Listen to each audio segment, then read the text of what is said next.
I'm Dr. Carter Singh. I'm an NHS GP working in Nottinghamshire, and as a GP, I perform over 150 annual learning disability medication reviews for my registered patients. During these reviews, I strive to advocate the use of non-pharmacological methods to help identify and resolve behaviours that challenge where possible. Of course, there are always going to be times when the use of medication is unavoidable, but in general, the vast majority of acute on chronic presentations of behaviours that challenge are usually triggered by issues relating to the person's environment or frustration about being unable to communicate their wishes effectively.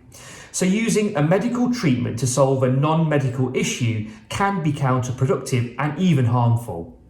There are some really effective behavioural techniques, including the positive behavioural support model, which staff can be trained to use to both prevent and support with behaviours that challenge. In many cases, there are no clear documented clinical indication for the historic initiation of antipsychotic medication, and for whatever reason, it has been continued and reset routinely over the years.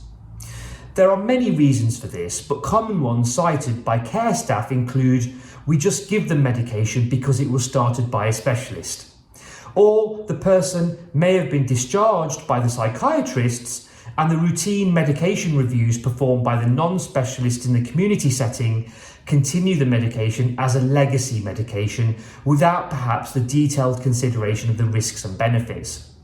So that's why, moving forwards, I would encourage my GP colleagues to be staunch proponents of the STOMP agenda and use the Learning Disability Annual Health Checks as a golden opportunity.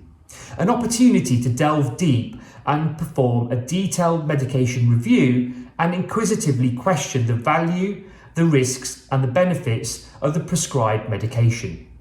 If you genuinely believe that the risks outweigh the benefits, or if there is ambiguity or doubt as to the clinical indication, and you believe that cautious, controlled deprescribing would benefit the patient, but perhaps you feel it lies outside your comfort zone, then I would advise seeking the advice of our psychiatry colleagues.